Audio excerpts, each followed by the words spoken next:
लोकसभा निवडणुकीच्या पार्श्वभूमीवर रांचीमध्ये इंडिया आघाडीकडून एका सभेचं आयोजन करण्यात आलं होतं। मात्र या सभेत काँग्रेस आणि आरजेडीच्या कार्यकर्त्यांनी परस्परांवर जोरदार खुर्च्या फेकल्या। या घटनेत काही जण जखमी झाले। जवळपास 45 मिनिटं हा राडा सुरू होता। पोलिसांच्या हस्तक्षेपानंतर हा वाद निवळला। उपमुख्यमंत्री देवेंद्र फडणवीस यांच्या नागपुरातल्या निवासस्थानी बैठकांचं सत्र सुरू आहे। मंत्री उदय सामंत, तानाजी सावंत यांच्यासोबत पहाटेपर्यंत बैठका सुरू होत्या अशी माहिती मिळते। उमेदवारी अर्ज भरायच्या आधी सुजय विखे पाटील यांच्या कुटुंबियांच्याकडून त्यांना औक्षण करण्यात आलं। यावेळेला सुजय विखे यांच्या बहिणीनं विरोधकांवर टीका केली। ज्यांनी कधी कामच केली नाहीत तेच दादांवर टीका करतात असं सुजय विखे यांची बहीण सुस्मिता विखे यांनी म्हटलंय। शिवसेनेच्या उर्वरित जागांची यादी आज जाहीर होण्याची शक्यता आहे। त्यामुळे ठाणे, नाशिक आणि मुंबईच्या जागेवर कोणाला उमेदवारी मिळणार याकडे राजकीय वर्तुळाचं लक्ष लागलंय। गुहागरमधील महाविकास आघाडीच्या 4ही सभांना आमदार भास्कर जाधव यांनी दांडी मारली। घरातल्या कार्यक्रमांचं कारण देत भास्कर जाधव यांनी अनंत गीते यांच्या प्रचार सभांकडे पाठ फिरवली। या अनुपस्थितीमुळे भास्कर जाधव नाराज असल्याची चर्चा पुन्हा एकदा सुरू झाली आहे। रत्नागिरी रायगड लोकसभा मतदारसंघात पुन्हा एकदा अनंत गीते विरुद्ध असा जोरदार सामना होणार आहे। कारण आणखीन एक अनंत गीते मैदानात आहेत, तर सुनील तटकरे यांच्या विरोधात सुनील तटकरे अशी सुद्धा लढत आहे। एकमेकांच्या विरोधात सारखी नावं असलेल्या उमेदवारांना मैदानात उतरवून मतदारांच्या मध्ये संभ्रम निर्माण करण्याचं काम सध्या सुरू आहे। बीडमधील महायुतीच्या उमेदवार पंकजा मुंडे 24 एप्रिलला आपला उमेदवारी अर्ज दाखल करतील। बीडच्या माने कॉम्प्लेक्स परिसरात जाहीर सभा घेण्यात येणार असल्याचं पंकजा मुंडे यांनी म्हटलंय।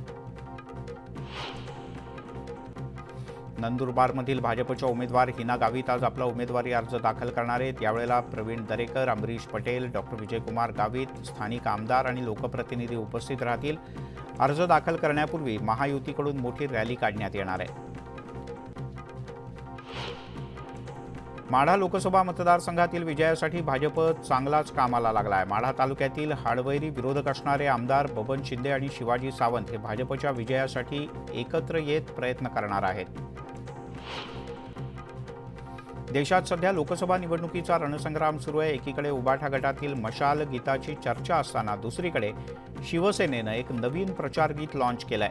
शिवसेनेचे मुख्यमंत्री एकनाथ शिंदे यांच्या उपस्थितीत या गीताचं लॉन्चिंग करण्यात आलं। खासदार डॉक्टर श्रीकांत शिंदे यांच्या कार्य अहवालाचं प्रकाशन पार पडलं। यावेळेला मुख्यमंत्री एकनाथ शिंदे यांनी श्रीकांत शिंदे यांच्या कामाचं कौतुक करत ते हॅट्रिक करतील असा विश्वास व्यक्त केला। मी डॉक्टर नसलो तरी अनेक सर्जरी केलेत असं म्हणत मुख्यमंत्री शिंदे यांनी उद्धव ठाकरे यांच्यावरही टीका केली।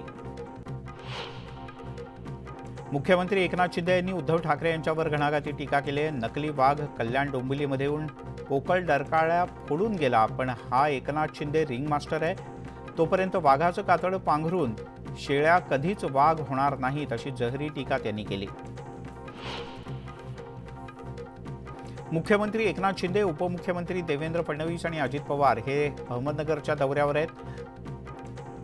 लोकसभा निवडणुकीतील महायुतीचे उमेदवार सुजय विखे आणि सदाशिव लोखंडे यांच्या प्रचारासाठी ते जाहीर सभा घेणार आहेत। माढ्यामध्ये शरद पवार पक्षाकडून धैर्यशील मोहिते पाटील निवडणुकीच्या रिंगणात उतरले असून त्यांच्या प्रचारासाठी शरद पवार तब्बल 6 सभा माढा लोकसभा मतदारसंघात घेतील।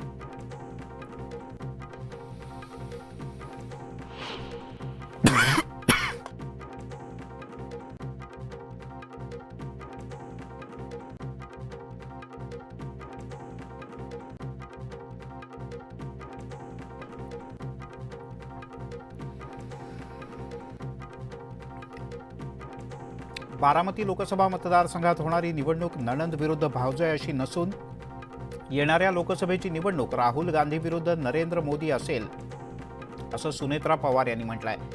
बारामतीत महायुतीच्या उमेदवार सुनेत्रा पवार यांनी विकासाला मत म्हणजे मोदींना मत असं म्हणत मतदारांना साथ घातली।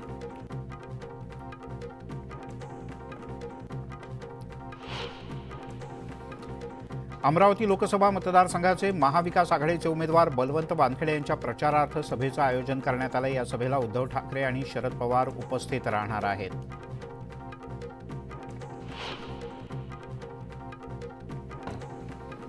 सांगली लोकसभा निवडणुकीसाठीचा अर्ज मागे घेण्याचा आजचा शेवटचा दिवस आहे।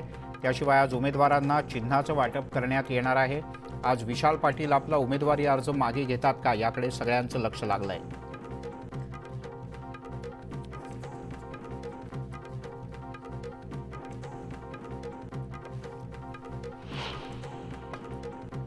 महाविकास आघाडीचे उमेदवार अनंत गीते यांनी सुनील तटकरे यांच्यावर सडकून टीका केली।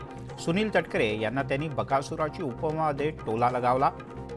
शिवसेना राष्ट्रवादी काँग्रेस त्यांनी खाल्ली मात्र अजूनही त्यांचं पोट भरलेलं नाही असा घणाघात त्यांनी केलाय। छत्रपती संभाजीनगरमधील महाविकास आघाडीचे उमेदवार चंद्रकांत खैरे आज उमेदवारी अर्ज दाखल करतायत। यावेळेला आदित्य ठाकरे उपस्थित राहतील। संभाजीनगरमध्ये भव्य रॅली काढून शक्ती प्रदर्शन केलं जाईल। मावळमधील महायुतीचे लोकसभेचे उमेदवार श्रीरंग बारणे आपला उमेदवारी अर्ज आज दाखल करतील। यावेळेला आकुर्डी खंडोबा माळ ते PMRDA या कार्यालयापर्यंत शक्ती प्रदर्शन केलं जाईल। मुख्यमंत्र्यांसह दोन्ही उपमुख्यमंत्री यात सहभागी होतील। बीडमधील महाविकास आघाडीचे उमेदवार बजरंग सोनवणे आज उमेदवारी अर्ज दाखल करणार आहेत। अर्ज दाखल करण्यापूर्वी महाविकास आघाडीकडून जोरदार शक्ती प्रदर्शन केलं जाणार आहे। धाराशिव लोकसभा निवडणुकीसाठी उमेदवारी अर्ज मागे घेण्याचा आज शेवटचा दिवस आहे। आतापर्यंत इथे 35 उमेदवारांनी अर्ज भरलाय। दुपारी 3 नंतर जिल्हाधिकारी कार्यालयात कोण अर्ज मागे घेतंय हे पाहणं महत्त्वाचं आहे। याशिवाय उमेदवारांना आज चिन्हांचं वाटप सुद्धा केलं जाईल। कल्याण लोकसभेमध्ये उमेदवारी अर्ज भरायची तारीख आजपासून सुरू झाली। उमेदवारांना 26 एप्रिल ते 3 मे पर्यंत उमेदवारी अर्ज दाखल करण्यात येईल।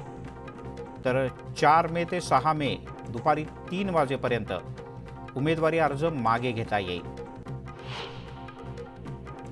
काँग्रेसचे नेते राहुल गांधी निवडणुकांच्या पार्श्वभूमीवर सोलापूरच्या दौऱ्यावर येणार आहेत। यावेळेला सोलापूरमधील मर्याई चौकातल्या ग्राउंडवर 24 एप्रिलला त्यांची जाहीर सभा असेल। राहुल गांधी यांच्या निशाण्यावर कोण असणार याकडे सोलापूरकरांचं लक्ष लागलंय।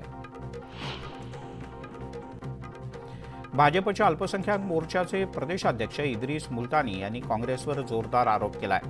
फक्त निवडणुका आल्या की मुस्लिम समाजाला काँग्रेसकडून भाजपची भीती दाखवली जाते असा आरोप त्यांनी केला। धाराशिव जिल्ह्यामध्ये झालेल्या अवकाळी पावसानं शेतकऱ्यांचं मोठं नुकसान झालं असून खासदार ओमराजे निंबाळकर आणि आमदार कैलास पाटील यांनी नुकसानीची पाहणी केली।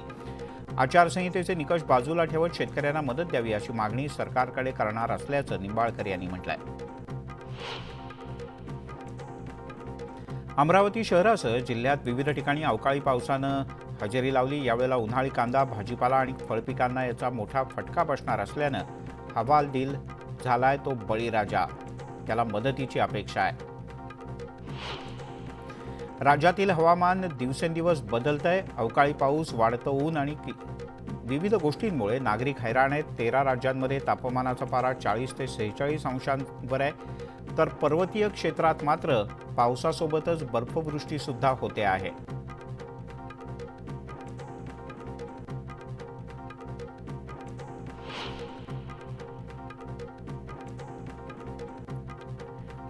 जायकवाडी धरणातील पाण्याची पातळी झपाट्यानं कमी होते। मराठवाड्यातल्या नागरिकांना आता दुष्काळात 13वा महिना अशी परिस्थिती निर्माण झाली, कारण 40च्या पार पारा गेलाय।